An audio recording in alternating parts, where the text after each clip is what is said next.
All right. First thing I want you guys to learn about how dogs learn is that they have a 2-second association period. Write that down. 2-second association period. What that means is if a dog does a behavior and they get rewarded or let's say reprimanded or corrected for that behavior, it has to be within 2 seconds of that behavior happening for them to understand the connection. So if they do something, the reward or reprimand has to be within 2 seconds for them to understand the meaning of the connection. Okay, so let me give you an example.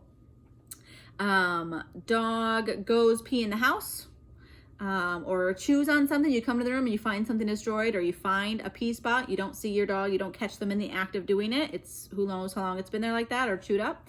And you want to reprimand your dog and to tell them, hey, that was naughty. You don't go pee and poop in the house, or you don't chew up my favorite pair of shoes. The problem with that is the dog is not going to understand the connection between the behavior they did, whoever knows how long ago, and the correction or the reprimand that they're getting for it. Okay, they will maybe understand the association of seeing pee or poop is bad. You don't like seeing pee or poop, and that pee and poop is bad in general, so just avoid it at all costs. Not necessarily that the action of peeing or poop in the house is what you don't like, or the action of chewing on something is what you don't like. They might, learn, well, be scared of that pair of shoes or avoid that pair of shoes or something like that, but they're not going to necessarily understand that chewing on them instead of chewing on toys is the thing that you don't like. Does that make sense so far? It does not mean memory, so it's not necessarily 2 seconds memory. They don't remember anything after 2 seconds, although it might seem that way with their attention span that they're in right now. But the 2-second association period is if when the dog does a behavior, it has to be, your praise or your reprimand has to be within 2 seconds of that behavior happening for them to understand why that's happening. Okay. Let's also give an example for sit. Okay, so you say you're luring a dog into a sit. A lot of people have done that, right? You take a treat, you lure your dog's nose, the butt hits the ground. You must pop that treat in the dog's mouth within 2 seconds of the action of the butt hitting the ground for them to associate treat for sit. Okay, or any of the tricks that you guys do. That the treat has to be within 2 seconds of that behavior happening. The butt hits the ground for sit. They get to you for the come command. It has to be within 2 seconds. You can't go like, oh, great, good sit. Let me go into the kitchen and get the treat to pay you. Okay, they're not going to have any association at that point. That sit in the living room is what they got that treat for several paces later. Okay. Also a good example of this is I hear a lot of the dog goes outside and goes to the bathroom and people praise and praise the dog for going potty. That's fantastic. But then they bring the dog in and they give the treat from the counter after the dog comes in the house. Well, if your intention is to give the treat for going potty, it needs to be outside 2 seconds after going potty, within 2 seconds after going potty, for them to associate the treat as for that behavior. If they get a treat for just coming in the house, they might associate like, I just get a treat in front of this cupboard because I look so cute. Okay, they're not going to necessarily associate, I got that treat for going to the bathroom outside. Okay, so if you don't take anything else from this class, you only take this tip, I will be happy, because this also is going to prevent a lot of unwanted behaviors down the road as well. If a dog is getting praised for, let's say, jumping up on you. Okay, what happens with, especially with puppies, everyone's guilty for this. Dog jumps up, they put your feet on you, and you praise them. Oh, hi, little puppy, you're so cute. Who doesn't want to pet an adorable little puppy? Well, when that adorable little lab or golden or German shepherd or Australian shepherd or doodle mix of any kind or whatever grows into an adult, it's not going to be cute anymore. Most people don't want a big 70-pound dog jumping on them. And now all of a sudden we're frustrated the dog's jumping up, but it's unfair to the dog because they've actually been praised for it for the first several months of their life. Okay, do you understand that? So to help the dog be successful, we want to make sure we're only praising the things that we like. Certainly there are going to be things that we want to interrupt that we dislike, but it has to be at the moment that it's happening. If you're trying to reprimand after the fact or praise them for something they did more than 2 seconds ago, they're not going to put that connect together. The other big piece of this puzzle huge, ginormous, why this is so important is because also when the dog is in a fearful state of mind, aggressive state of mind, reactive, unsure, nervous, shy, whatever state of mind, insert that you want, what we do as humans, especially women, because we, are so maternal and caring, is we want to, console that state of mind. We want to make it feel better, right? Like we would have for kids. A thunderstorm happening. Oh, come here, sweetie. It's just a thunderstorm. It's okay. It's all right. We want to make them feel better and console them. What dogs don't understand that though. Dogs just understand they're getting praised for that fearful, scared, nervous, or potentially aggressive state of mind. And that's where I ended up tending to seeing a lot of behavioral problems, years down the road. A dog that has been, barking at the mailman when they're going by and they go, shh, Fido, shh, Fido. It's just the mailman. It's okay. It's just the neighbor. Shh. And the people are trying to calm them down by petting. All the dog understands is, hey, I get praised every time I bark at the scary mailman that goes by.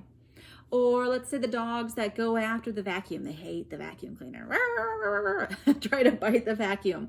If they get praised for that state of mind because we're trying to calm them down, or a dog's really nervous and sure and scared and like going away, and we pick them up and we go, oh, hey, sweetie, it's okay. It's just the vacuum cleaner. It's all right, sweetie. Dogs are getting reinforced for the state of mind, and so they understand us. Good job, keep being scared. You're right, the vacuum is ferocious. You should kill the vacuum.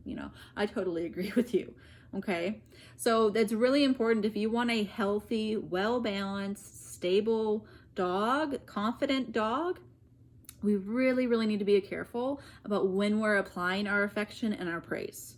So if they're showing fear, they're showing nervousness, we're showing aggression potentially because they're growling at the scary vacuum or the scary neighbor guy or whatever, we want to make sure we're not actually praising that. There's steps that we can do to help them overcome the fear, and we'll go over that more in class. We can use treats, we can use movement to help dissipate stress. There's things that we can do to help them through it, but it's really, really important that you don't reinforce it accidentally.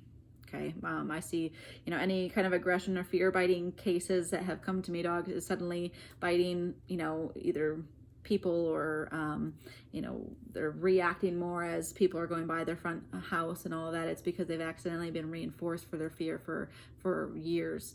And it's been a learned behavior. They learned that it was a good thing because we praised it accidentally.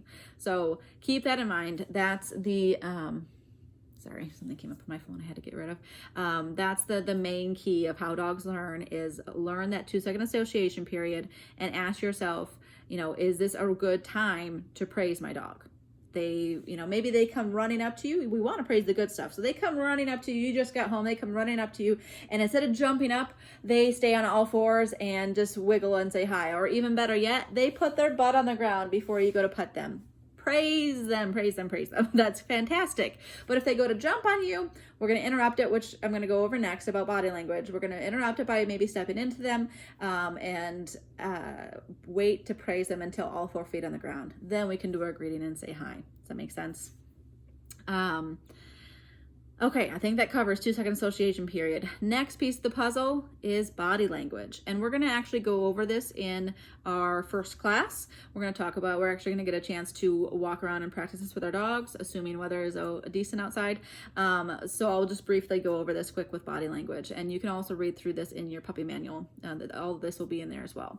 So body language is one of the primary ways dogs communicate with each other, body language and energy. They don't have the ability to say, oh, excuse me, sir, I don't like that. Or, hey, I want to play, come with me. They have to elicit all of this through body language. And so one of the key ways to start to influence your dog, and learn to influence your dog in ways that you want, is to use your body. So movement away from a dog draws them into you. If you move away from a dog, that's going to draw them into your space. Okay, that's why dogs go chasing after cars and squirrels and rabbits and toys, things that move away from them. They instinctually want to chase. Okay, so if we want our dog to come with us and follow us and walk with us, we need to actually move backwards away from them. Okay. The opposite is true then if we want the dog to stop jumping on us, if we want them to move away from something. If we move into the dog, movement towards the dog is going to actually push them out of our space. Okay, so let's say a good example is, a dog. I could use this jumping up thing because it's usually a big problem for a lot of people. The dog is jumping up on us. Most people, get off me, stop it. Ugh. We move away from the dog, or we turn our back. A lot of people will turn their back. Well, that moving away actually just encourages them to come more into our space. So instead, if we step into the dog and use spatial pressure and body language moving into them, your body language is literally saying, this is my space, get out of it. Does that make sense? Think about in human settings, if someone's standing too close to you, you naturally move away, right? If that helps, if that's a helpful visual. If someone's too close in your bubble, you naturally move away from it. It's the same with dogs, all right? That is usually used in the wrong way when we want our dogs to come to us. What do? We chase them. Come here, dog, come here, give me that. And we reach at the dog, or we run towards the dog to get them and to catch them. And what the dog thinks is, in the dog world, that would be chase me. That would be cool, fun, chase me, catch me if you can.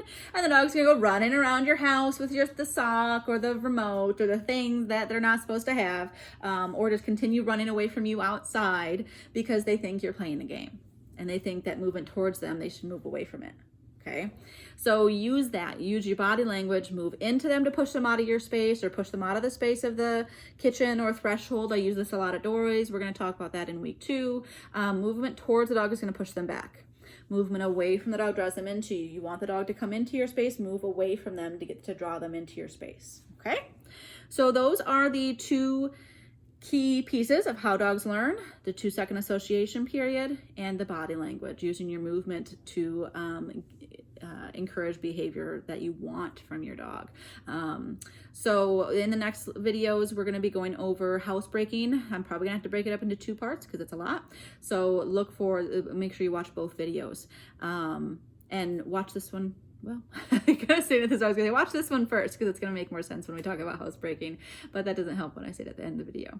All right, see, awkward part of this whole new video thing. But thank you for watching, and I look forward to getting you more information in the next upcoming videos.